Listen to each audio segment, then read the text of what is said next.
Bom dia, boa tarde, boa noite. Está começando mais um episódio do nosso podcast Felizes os que ouvem a Palavra de Deus. Aqui Felipe Bezerra, gravando diretamente de Viena. E nosso Senhor foi conduzido pelo Espírito Santo para o deserto. Acho que vale a pena prestar atenção nisso. Aqui José Ricardo Bezerra, falando de Fortaleza. E se és filho de Deus, manda que esta pedra se mude em pão. E Jesus vai responder: não só de pão vive o homem. Primeiro domingo da quaresma, ano C, Lucas. Vamos meditar então sobre este evangelho de Lucas 4, de 1 a 13. 1 a 13, onde o Senhor vai ser tentado. Eu ia fazer uma brincadeira agora no começo, mas decidi não fazer, que era perguntar: e aí, você já quebrou seu jejum da quaresma? Mas de quarta-feira para cá é muito pouco, mas enfim, né? Assim, muita gente, né, faz o propósito, vou fazer jejum de não sei o quê, com 2 semanas já perdeu o jejum, mas fique firme aí. A gente vai. No propósito quaresmal, pode não ser o jejum, a penitência quaresmal é uma escolha, né? Então pode ser outro tipo de penitência, não apenas o jejum, mas o jejum é uma das 3 práticas quaresmais, né? Exatamente. Distintas, né? Mas vamos lá, então a vinheta para a leitura. Toca a vinheta.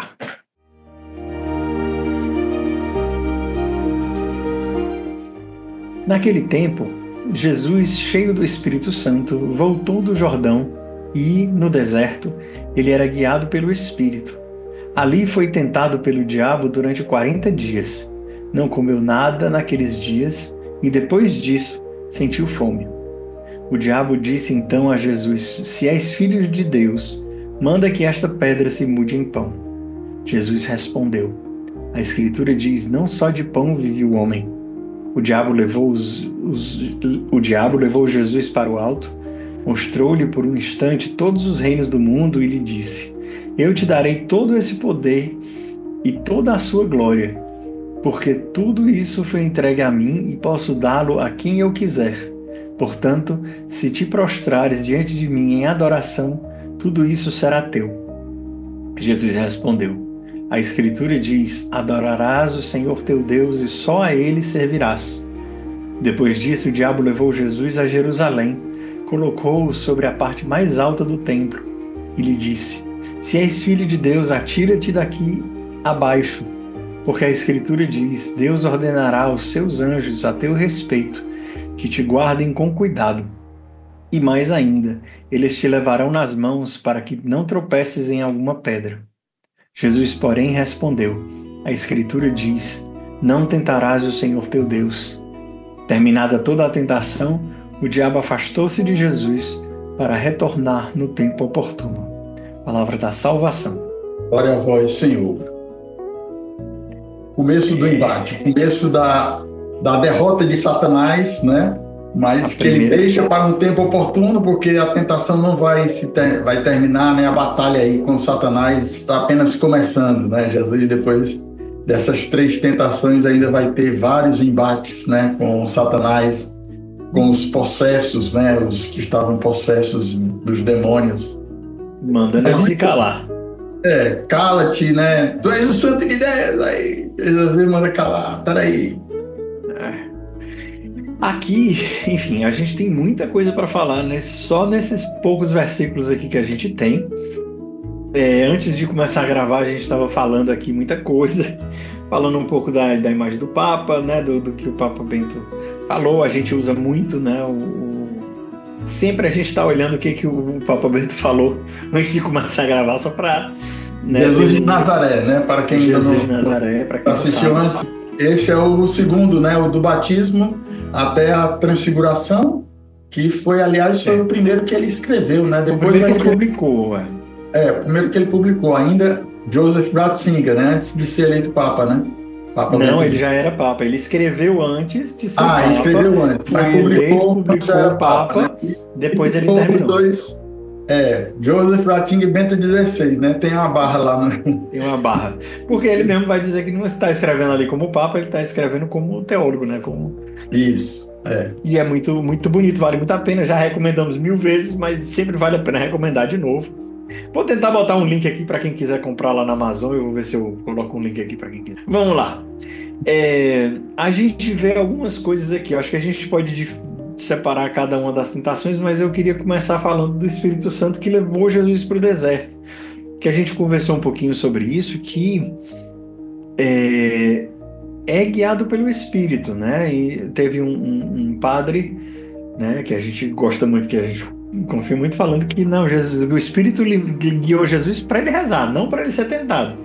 Mas Mateus é muito claro em dizer que o Espírito Santo levou Jesus para o deserto para ser tentado, né? Assim, no caso aqui, Lucas não tem... Lucas diz que ele estava e era tentado, né?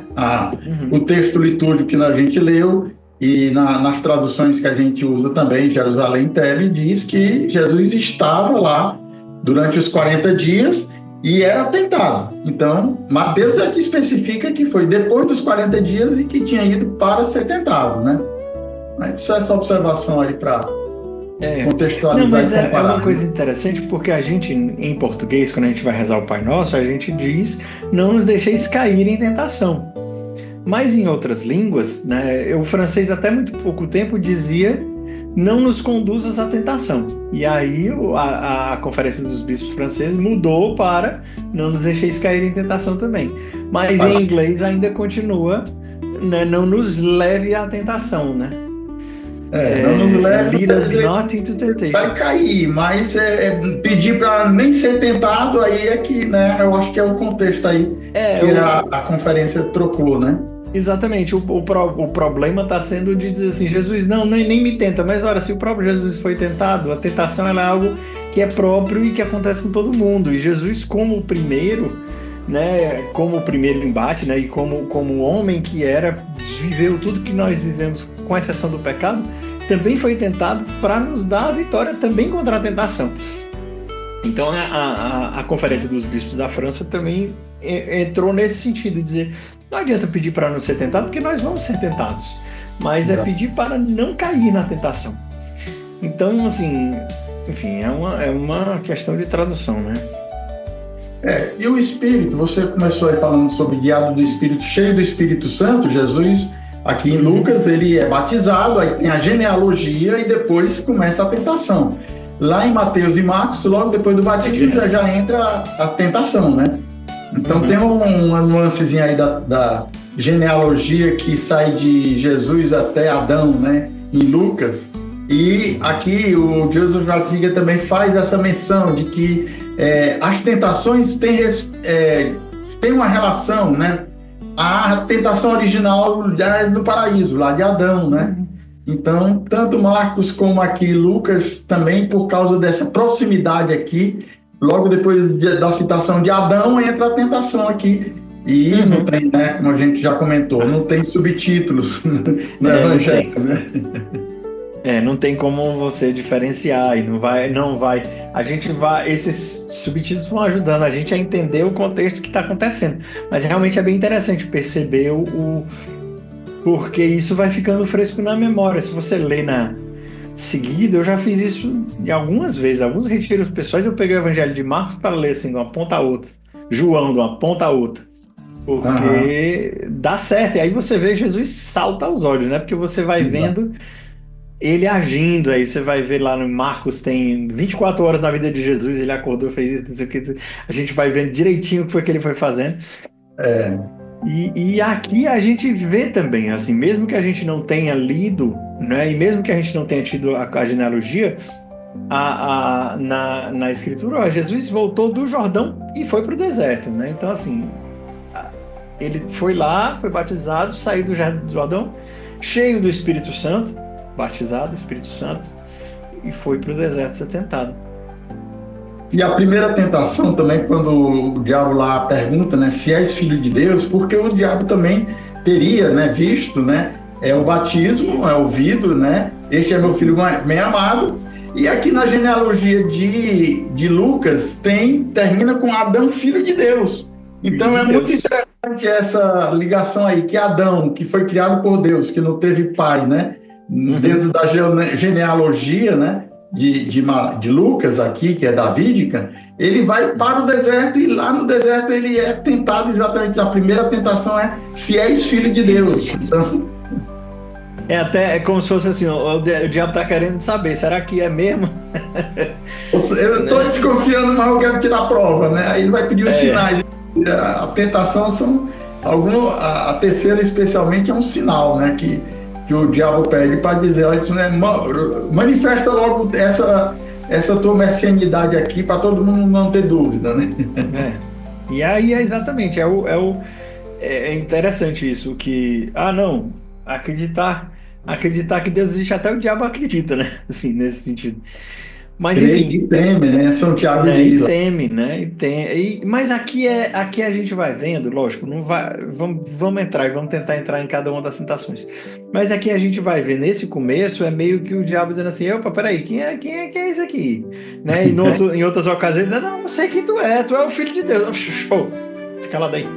Né, que a gente viu o segredo messiano lá de Marcos, que a gente viu no ano passado, vários seguidos, né, que Jesus mandava ficar lá. Não era conveniente aquela manifestação ali de que ele era o Messias. Eu sei quem tu é, sim, mas se você vai ficar caladinho agora, que eu não quero que você diga não. Né? Esse é o segredo messiânico. Então, primeira tentação, a da fome. O pão aí, né, rapaz? Essa primeira aqui, eu achei assim, o Ratzinger e o Bento XVI, assim, de uma sabedoria muito grande, né? Que é a tentação, né, que ele diz aqui de transformar a pedra em pão, a necessidade básica da humanidade, é a fome. Então, se Jesus era filho de Deus, ele deveria provar isto matando a fome, como tinha matado a fome lá no deserto, né? Os 40 anos, né?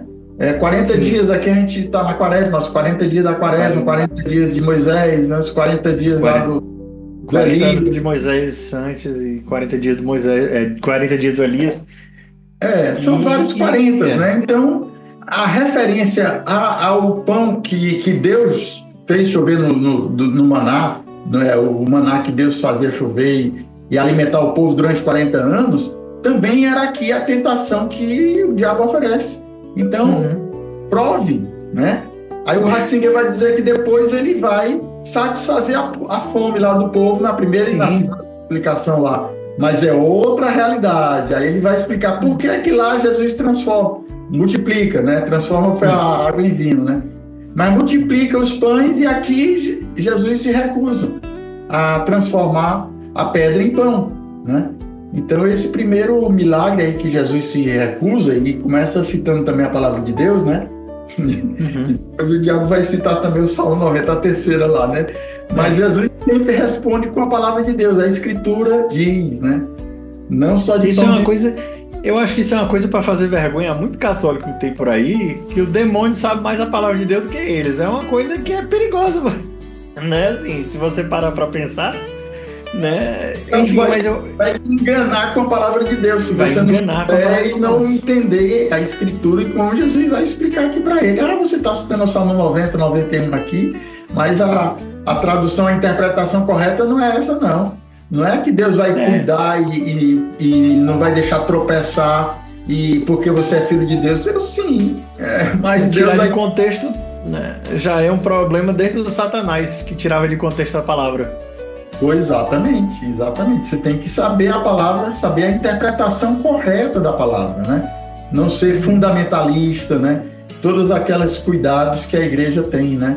Tem um documento da igreja que é a interpretação da palavra de Deus. É por isso que a gente tem o magistério, é por isso que a gente tem o catecismo, é por isso que a gente tem a tradição na igreja, para dar a correta interpretação, como Jesus está fazendo isso aí, né? Esfregando de volta na cara do inimigo. Ou a palavra de Deus com a correta interpretação. Interpretação da Bíblia na igreja, Pontifícia Comissão Bíblica. Eu estava até esses dias aqui pegando também esse documento lá, porque é de uma riqueza muito grande, né? Depois teve o Sínodo da Palavra com o próprio Bento XVI, que também ele convocou exatamente para isso. A Lumen Gentium, que a Dei Verbo, né? A Dei Verbo, né? Que algumas Bíblias têm também do Vaticano II, né? Então tem muitos documentos que lhe ajudam a interpretar a palavra de Deus, né? Mas voltemos aqui para a primeira tentação aí, né? Voltemos. Então, ele está dizendo aqui, se és filho de Deus, manda que esta pedra se mude em pão, né? Se és filho de Deus. Aí o Ratzinger também vai lembrar que lá depois, lá na cruz, volta essa mesma tentação. Se és filho de Deus, desce daí para que vejamos e creamos. Uhum. Só que aí... exatamente, Jesus já não tinha caído aqui, vai cair lá, né? Pois é. Mas é uma tentação parecida, como o Ratzinger diz, né? Mas o Ratzinger também vai dizer que essa necessidade básica do pão que a humanidade tem, é que o marxismo, ele tomou isso como a necessidade básica que a igreja tem que satisfazer. E aí esquece. Lá no Mateus que diz, né, o complemento desta frase, não só de pão vive o homem, mas de toda a palavra que sai da boca de Deus. Lucas aqui coloca não só de pão vive o homem, né, mas lá em Mateus, na passagem paralela da tentação lá de Jesus, que Mateus diz, mas de toda a palavra que sai da boca de Deus. E é por isso que lá na multiplicação dos pães, depois de tê-los alimentados com a palavra, pregado, e aí ele diz, eu tenho compaixão desse povo, eles vão desfalecer. E aí ele vai multiplicar os pães, mas depois de tê-los alimentado com o pão da palavra. Né? A missão primeira da igreja não é alimentar, né, de pão material. A missão primeira da igreja é alimentar da palavra de Deus. Esse aí é o grande erro do marxismo, aí, da teologia da libertação, que quer resolver os problemas deste tempo, deste mundo. E esquece da nossa relação maior primeira, que é com Deus. Né?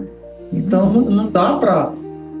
pensar apenas no pão material, precisa ter também um pão espiritual, o pão da palavra, né? Eucaristia, né?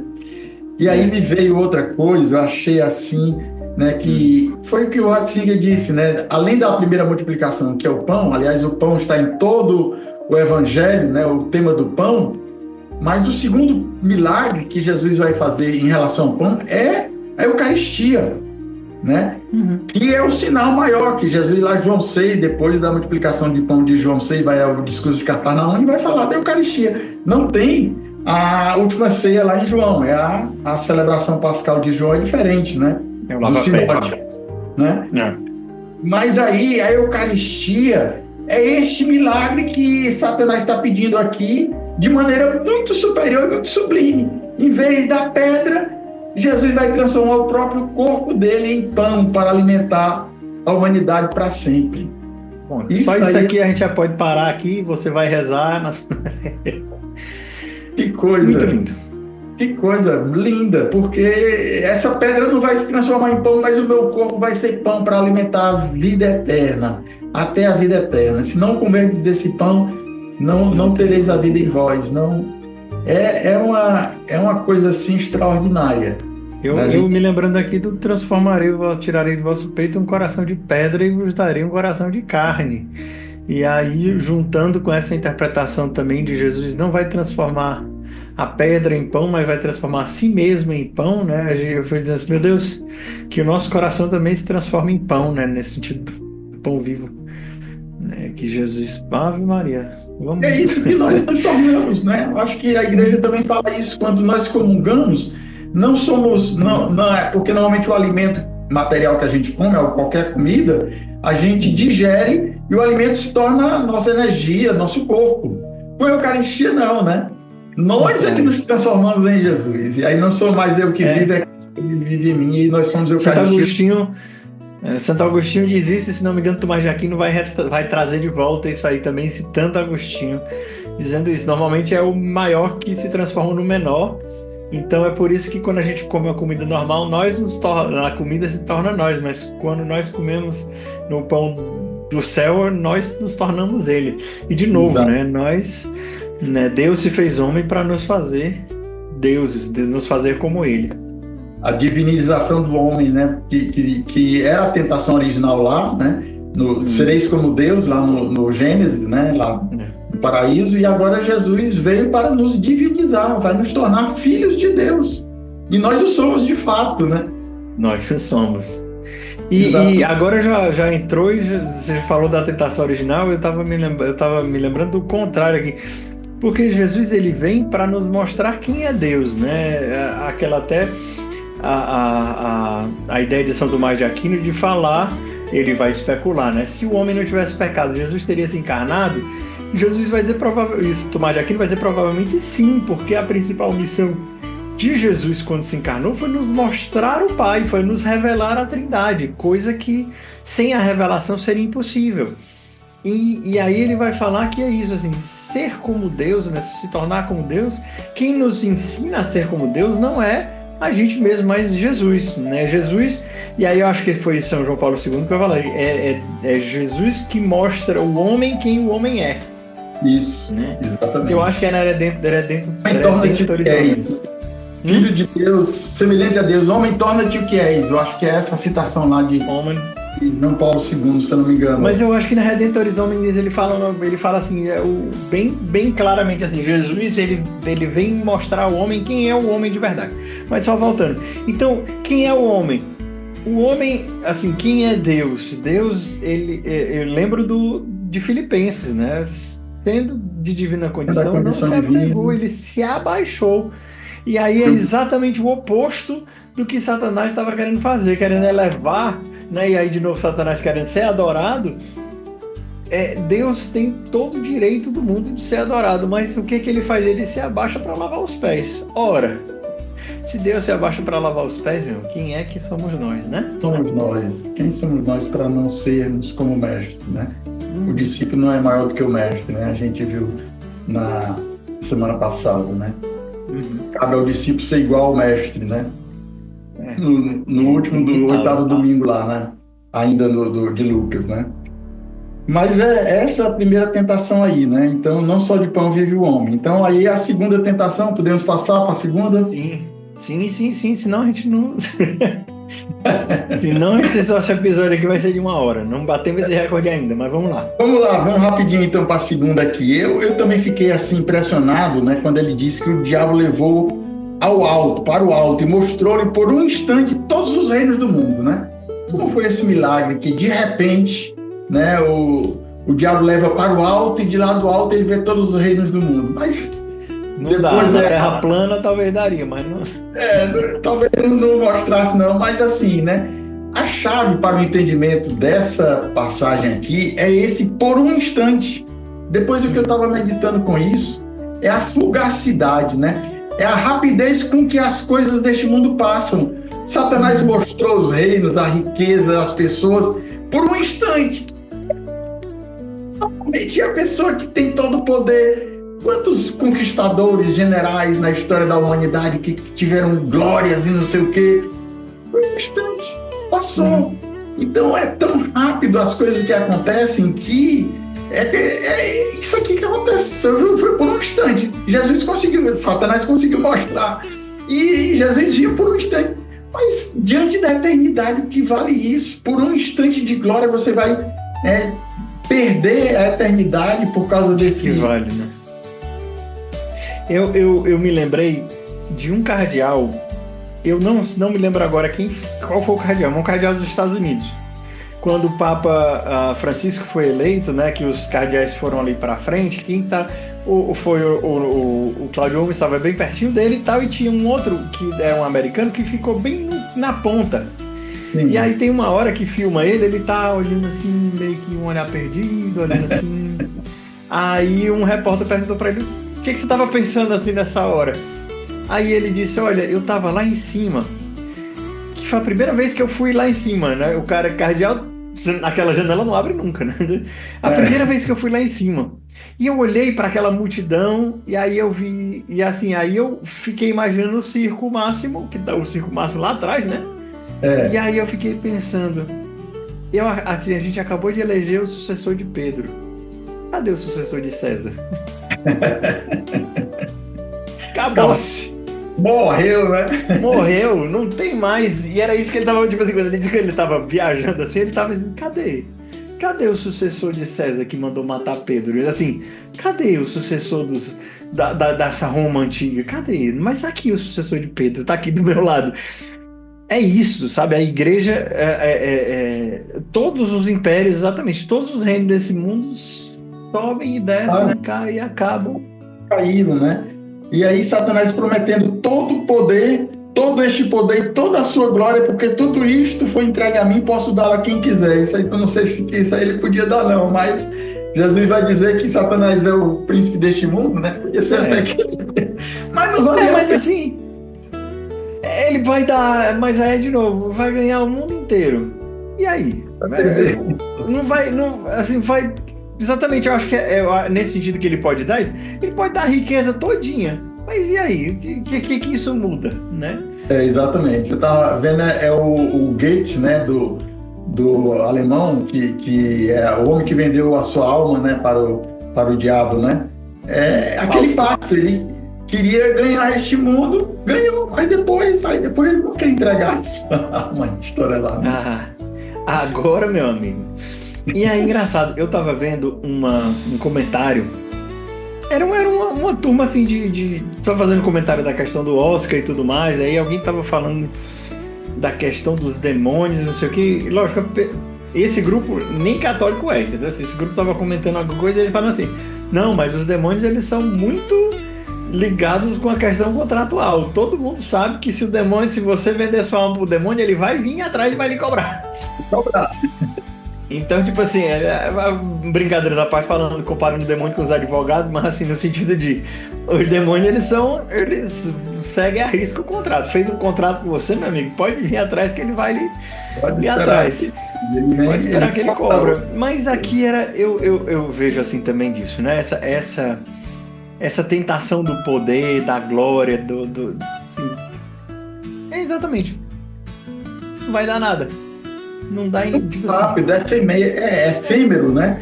A fugacidade, a efemeridade dessas glórias, desse tempo aqui, né? Por mais que você tenha, daqui a pouco vai se acabar, tá certo? E a resposta de Jesus aqui, né? A Escritura diz, né? Adorarás o Senhor teu Deus e só a Ele servirás. Então, é ter em mente de que essas coisas que a gente adora aqui nessa terra, né?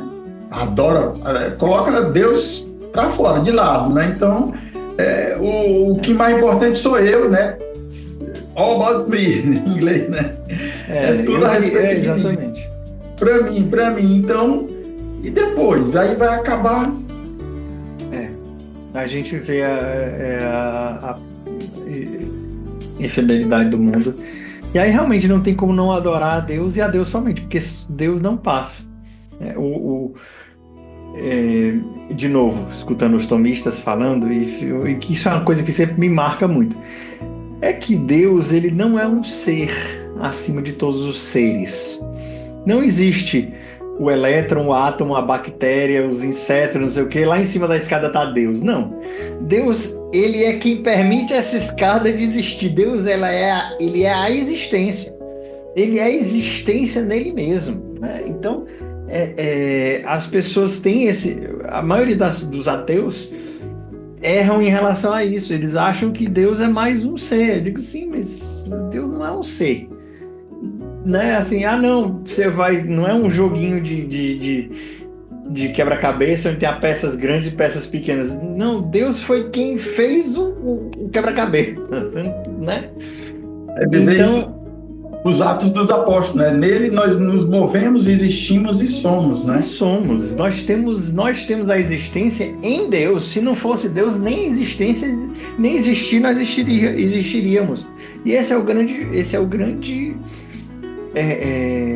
grande problema. Eu acho que aqui também é essa grande tentação de achar que as coisas temporárias, né, que passam em um instante, são eternas, e aquilo que é realmente eterno passa num instante. E aí é aqui onde a gente não coloca as coisas no seu devido lugar, né? Exatamente. A segunda, vamos passar para a terceira já. Vamos aí quanto? Vamos passar para a terceira. Não, nós entramos na primeira meia hora da gravação aqui. Ainda dá um pouquinho mais aí para a terceira tentação. Não, dá tempo. Hoje é porque eu achei, quando eu olhei naquela hora, eu achei que tinha passado muito tempo já, mas vamos lá. Terceira tentação. A terceira aí, que lá em Mateus aí ele inverte, a segunda e a terceira, aqui em Lucas é a terceira e a segunda lá em Mateus, é o contrário, né? Lucas termina com Jesus levando para o alto do templo de Jerusalém, né? E a tentação, aí cita o Salmo 90, 91, né? Está escrito aí, o Satanás aí, né? O diabo dizendo. Deus ordenará seus anjos a teu respeito que te guardem com cuidado. E mais ainda, eles te levarão nas mãos para que não tropeces em alguma pedra, né? Esse Salmo 90, 91 é muito usado até contra as tentações, né? Contra o diabo, né? Mas assim o próprio está citando a ele mesmo, né? Não sei, né? Quanto eficaz ele. Porque não é uma. De novo, é porque as pessoas também elas tendem a achar que é isso, né? É só rezar o Salmo 90 que você está protegido. Meu filho, não é assim, não é transacional, não é se você fizer isso, você consegue tal coisa. Isso é superstição. É superstição, exatamente, que o catecismo está dizendo, né? Os amuletos, as coisas. Não, se você usar isso aqui, vai se proteger, não tem nenhum mal vai te atingir. É a tentação aqui. E Jesus vai dar a interpretação dessa tentação aqui. Não é a questão de redoma, que nada vai acontecer contra os maus. Inclusive, o Ratzinger diz que essa tentação, já no livro dos Sapienciais, lá a Sabedoria, ele já previa também que o justo, né, ele era o filho de Deus, ele era protegido, né? Deus cuidava dele e cuida, de fato, Deus nos cuida de nós. Mas não quer dizer que nenhum mal vai nos atingir, que a gente não vai sofrer nada, né? Olha Jó. Jó também era o justo e foi, né, a tocada até a carne, né, como diz. A aprovação de Jó lá também, que também tem todo um contexto lá da aprovação lá, inclusive Deus permitindo lá que Satanás vá aprovar o Jó, né? Foi.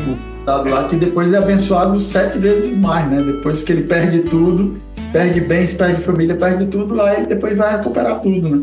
Mas aquela visão do Antigo Testamento, né? Da riqueza como a bênção de Deus, né? Aí Jesus vai trazer outra visão aqui da bem-aventurança, de quem é o feliz, o bem-aventurado, né? Aqui a gente comentou também aqui já em Lucas e também já em Mateus, né? Mas aqui é a questão da proteção, né? Do cuidado. Deus cuida, de fato, nós cremos nisso. Deus cuida dos seus filhos, né? Deus faz chover sobre bons e maus, justos e injustos, né? Deus é misericordioso para com todos, sim. E em relação aos seus filhos, ele cuida de maneira especial. Até o cabelo da nossa cabeça está contado, né? E para alguns é mais fácil, para outros é mais difícil de contar, mas os cabelos estão contados. Não, na brincadeira à parte, mas assim, é uma questão, e até o próprio Jó, né? Quando ele tá lá, os amigos de Jó vão dizer, não, admita aí que você pecou. Ele diz, não, pequei não. Né? Era uma coisa como, aqui nessa terra, é como se a recompensa fosse aqui, né? E também essa revelação e esse entendimento de que existe uma vida eterna também não foi imediata no povo de Deus. Assim, aos poucos foi crescendo essa certeza de que Deus tinha nos criado para a eternidade. Então também aos poucos, né? Uma das coisas que me marca no livro de Jó é que Jó sofre, aí os amigos de Jó, os amigos da onça dele, que passam o tempo dizendo, admita logo que você pecou, porque eles estão defendendo Deus, né? Dizendo, eles que estão falando por Deus, não, Deus está sendo justo com você pecou, você tem que sofrer. E ali tá ali naquela coisa, até aí Jó defendendo, né? E aí algumas coisas me marcam no livro de Jó, que é um dos meus favoritos da Bíblia, é que chega no final, Deus se manifesta. Peraí, você estava no começo, você viu onde é que eu botei o limite do mar? Parará. O discurso de Deus lá no livro de Jó. Deus não se justifica, não. Deus não diz, não dá nenhuma explicação. Não se justifica, não precisa se justificar. E ali o Jó para e diz, eu ainda mais, aí é que é uma coisa. Não, eu tô errado, desculpa aí. Tipo assim, mesmo ele estando certo, quando ele vê a manifestação da glória de Deus, ele diz que tá errado. Ele, né? pede a misericórdia. Agora viram-te meus olhos. Conheci que pode ouvir falar, agora viram-te meus olhos, né? Essa é a conclusão dele, né? É lindo. E aí tem um outro detalhezinho muito interessante que eu acho que é um segredo que a gente usa pouco, nós católicos usamos pouco em relação à questão de apologética, especialmente com os evangélicos que falam que a intercessão não existe. É que no livro de Jó ele vai dizer: agora vocês vão fazer um sacrifício ali para pedir perdão por mim, que vocês falaram mal, e Jó vai rezar por vocês. E é porque Jó está rezando é que eu vou aceitar o sacrifício de vocês. Exatamente. Deus que fala da intercessão, é Deus que manda Jó interceder, e por causa da intercessão que ele vai perdoar. Então, assim, a intercessão não é só como dizer, Deus está mandando o Jó interceder. Então, exatamente. Não é uma coisa que... No Antigo Testamento, aí Jó, Daniel, acho que Jeremias, Daniel, já tem uns 3 aí citados na palavra de Deus, né? Mas é a intercessão de Jó. Se não bastasse também no Novo Testamento, São Paulo que manda rezar por mim. Não, inúmeras. Mas assim, mas o caso é que o que eu acho marcante de Jó é porque é o próprio Deus que manda Jó, né, interceder. E fala que vai ouvir por causa da intercessão. Nos outros lugares, a gente vê que alguns estão rezando pelos outros. Macabeus, eles rezam, né? São Paulo pede intercessão, mas no livro de Jó é o próprio Deus que manda interceder. Isso é que eu acho, né? Enfim, bonito. E o outro ponto de Jó também, que é muito usado nas missas, né, de defuntos, né, que eu sei que o meu Redentor vive, né? Esse ponto do livro de Jó que também é muito usado. Então, como você estava falando, a crença na ressurreição foi gradativa, né? Foi gradual no Antigo Testamento, né? O Jó sapiencial é mais perto do tempo de Jesus do que os profetas do Antigo, Deuteronômio lá, o Pentateuco, né? Que a conclusão final, as redações finais do Pentateuco foi pós-exílio, né? Da Babilônia, né? Mas já havia as tradições bem antigas, né? Mas já se falava da ressurreição. No tempo de Jesus, houve um embate lá com os fariseus saduceus, né? Os saduceus que não acreditavam na ressurreição. E aí Jesus vai responder para eles, né? Os fariseus acreditavam, né? Paulo era fariseu, né? Paulo acreditava na ressurreição, mas depois que ele teve o encontro com Jesus, aí sim, aí foi outra coisa. Aí ele entendeu que a ressurreição era muito além daquilo que ele achava que ia ser. Exatamente. Não, eu acho isso muito bonito também, de você percebendo que Deus, com muita calma, com muita paciência, vai revelando aos poucos, né? E não é de um dia para a noite, né? Nosso Deus, ele age em séculos, não é em minutos, né? E a gente tem que entender, eu acho que Bento XVI também falou isso, que a igreja, ela não pensa em dias nem horas, a igreja pensa em séculos. Né? Isso ele estava falando. Diferente, né? Porque ele estava falando em relação exatamente ao concílio, né? Que ele estava falando do Concílio Vaticano II e tal. Ele disse, gente, né? Alguns concílios demoraram 2 séculos para ser implementados. Vocês querem o Concílio Vaticano II, que não faz nem meio século, seja implementado? Meu povo, calma, né? Assim, a igreja pensa em séculos. Exatamente. Enfim. Continuemos. Então essa terceira tentação aí o cuidado aí, segundo os exegetas aí, de que Lucas colocou Jerusalém para terminar a terceira tentação, porque é em Jerusalém que Jesus vai consumar a sua missão, né? Então levou para o alto de Jerusalém, né? Lá no alto, Jerusalém era sempre cheio de peregrinos o tempo todo, então se jogar lá de cima seria um sinal espetacular, né? E Jesus recusa isso. A prova da messianidade, prove que você é filho de Deus, prove. E Jesus, não, essa prova inequívoca não vai ter. Vocês estão pedindo um sinal, mas não vão ter. O sinal que vocês vão ter é o de Jonas. É o de Jonas. Não, isso é uma coisa interessante também, até para nós hoje. Porque, por exemplo, a gente já falou isso várias vezes, mas se Jesus tivesse ressuscitado e ficado, para que a fé? Não ia ter fé. Era só ir lá, em Roma, falar com Jesus e acabou, você resolveu o problema. Porque esse cara tá vivo aí desde do ano 0, e aí? Pronto. Quer falar, marcar audiência lá com ele? Jesus, eu quero resolver aqui Resolveu. O que é que Deus pensa disso? Pergunta para Jesus, está lá em Roma, você pergunta para ele, conversa. E onde Enfim, ficaria não é isso. Não é isso que ele quer. Assim, é um mistério muito grande. Por que Deus quis que a gente vivesse pela fé? Rapaz, eu não sei. A gente vai perguntar para ele quando a gente chegar lá. Mas é claro que é da vontade de Deus que nós vivamos pela fé. Existe uma parte de fé sempre constante. E aqui entra de novo. E é uma tentação que muita gente tem, de dizer, não, eu quero uma certeza que a vontade de Deus é que eu seja padre. Meu filho, você nunca vai ter. Eu quero ter certeza que a minha vocação é o celibato. Nunca vai ter. Por quê? Porque assim, você precisa dar um passo de fé. E é nesse passo de fé, prestando atenção em tudo que Deus falou na sua vida, que você vai agir. Porque se jogar em cima do templo não vai resolver nada. Exatamente. Então essa tentação aí que foi de Jesus e que ao longo da história da igreja, essas provas, esses sinais que mostram, né?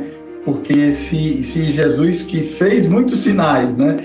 Tanto que os fariseus lá e os mestres da lei quiseram, rapaz, esse homem está fazendo muito sinal, todos vão acreditar nele. Vamos acabar logo com Lázaro e com ele, porque senão viram os romanos aqui e vão acabar com a gente, né? Quer dizer, tem esse testemunho daqueles que não acreditavam nos milagres, mas diziam que Jesus fazia os sinais e milagres. Exatamente.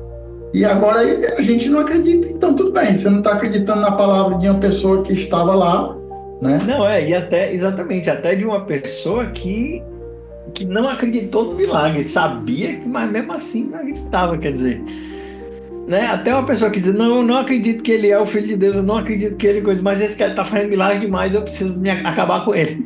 Gente, só pense um pouquinho. Né? É que nem o cara dizendo assim, não, a gente já tem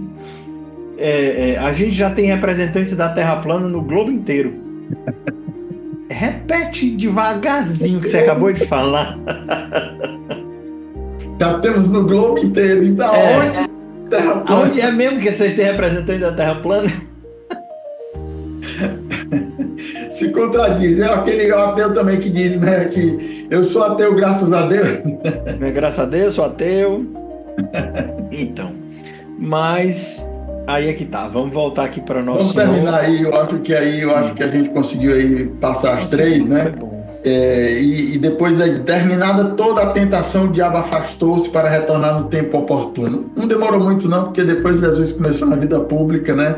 E aí foi o embate, né? Como a gente disse logo no começo, né? Uhum. Então esse tempo oportuno aí, né? Me lembrou o tempo oportuno, a morte de João Batista por Herodes, né? Diz o Evangelho que Herodíades tinha ódio de João Batista, né? E que queria matá-lo, mas não podia, né? Porque Herodes gostava de ouvir, né? E aí diz o Evangelho que chegou o dia oportuno. O dia oportuno para quem, né? Para ela que queria matar, mas o dia oportuno aí, o dia da graça é outra história, né? Mas o tempo oportuno aqui, me veio essa palavra agora com o Evangelho lá da morte de João Batista, lá por Herodes, né? O tempo oportuno, meu filho. Até chegar a hora da graça, né? Não, mas ele fala também, né? A minha hora ainda não chegou, e a hora de Jesus é essa, né? Enfim, mas eu acho que aí é outro evangelho. É outro evangelho, o evangelho de João, fala da hora, desde o tempo, na minha hora não chegou, milagre de Caná, e vai chegar lá na paixão lá, diz a minha hora agora é a hora, né? Mas aqui o tempo oportuno que Satanás queria tentar novamente, queria tentar ganhar de Jesus, mas com muita pretensão, né? Porque Jesus não ia. Aí é que tá, quando a gente falou ali, né? Dentro da escala das coisas, né, que Deus está fora da escala, porque Deus não é um ser, Satanás é um ser, quer dizer, não dá para comparar, né? Aquela história também de algumas religiões aí, não sei se é nem religião, né, do yin e yang, né, que o mal é uma força que se opõe ao bem e tem o mesmo poder e é contra balança um contra o outro. Não é o caso. Não é uma fé cristã. A fé cristã não dá para comparar o poder do mal com o poder do bem. Não é incomparável. Não existe esse poder absoluto do mal. O mal é uma permissão de Deus, né? Deus permite o mal, o pecado, né?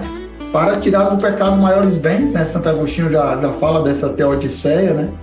Mas a realidade do mal não se compara com o poder de Deus e a graça de Deus, que é muito maior, muito superior a qualquer treva e qualquer pecado que a gente possa ter nesse tempo. Não dá para se comparar. Então, como como a gente tinha falado na segunda tentação ali, um instante duram os reinos desse mundo, enquanto o nosso Senhor é eterno. Né? É eterno. É só isso que a gente precisa pensar. Exatamente. Amém, então? Amém. Vamos rezar? Hoje é o Senhor, né? Vamos rezar. Tá bom. Do Pai, do Filho e do Espírito Santo. Amém. Amém. Senhor, nós te louvamos por este primeiro domingo da Quaresma, pela tua palavra, Senhor, que é viva e eficaz, porque tu és poderoso, Senhor. Tu tens todo o poder, mas o teu poder se manifesta na humildade. Tu queres se manifestar, Senhor, aqueles que querem te acolher na humildade, na simplicidade das crianças, os prepotentes, poderosos, que querem neste mundo dominar, ter todo o poder e glória, serão reduzidos a nada, serão abaixados, né, como a Virgem Santíssima cantou também no Magnífico. Por isso, Senhor, nesse início de Quaresma, neste primeiro domingo, queremos te pedir essa graça de humildade, de termos mais tempo para ti na oração, esta oração que nos aproxima de ti, que nos revela quem nós somos, todo o nosso orgulho, e te pedimos, Senhor, esta graça de nos dedicarmos mais como cristãos para rezarmos diante de ti, na nossa pequenez, na nossa humildade, para que tu realizes, Senhor, a tua graça em nós. Tira, Senhor, todo o desejo de glórias, de vanglórias, de riqueza, de poder deste tempo que passam tão rápido, e dá-nos, Senhor, de ti mesmo, que és a vida eterna. Obrigado, Senhor, pela Eucaristia, teu pão vivo que tu nos alimentas, que tu nos dás de ti mesmo, para sermos também Eucaristia para o povo. Te pedimos, Virgem Santíssima, a tua intercessão para nós, neste tempo quaresmal, para bem vivê-lo e preparar-nos para a Páscoa do Senhor, a ressurreição. Ave Maria, cheia de graças, o Senhor é convosco. Bendita sois vós entre as mulheres, bendito é o fruto do vosso ventre, Jesus. Santa Maria, Mãe de Deus, rogai por nós, pecadores, agora e na hora de nossa morte. Amém. Rainha da Paz, dai-nos a paz. Em nome do Pai, do Filho e do Espírito Santo. Amém. Amém. Muito obrigado. Você chegou até aqui. Olha o seu like aí. O seu like. Não esquece de compartilhar, por favor. Se inscreve no canal se você não for inscrito. Eu acho que já deu para ver que vale muito a pena. Essa conversa foi muito boa hoje. Eu também gostei muito aí, as partilhas, as inspirações que o senhor nos deu aí. E, claro, né, se você tem algum comentário, também coloca aqui embaixo. A gente também depois coloca também algumas passagens que a gente cita de cabeça aqui durante a nosso podcast, mas se você se lembrou de alguma coisa ou que quer completar, também escreva aqui nos comentários. Ou então, pelo menos, diga, gostei, cheguei no fim, né? Cheguei até assistir até o final, é sempre bom a gente saber.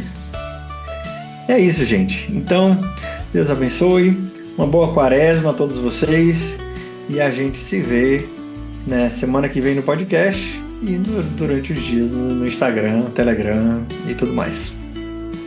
Deus abençoe.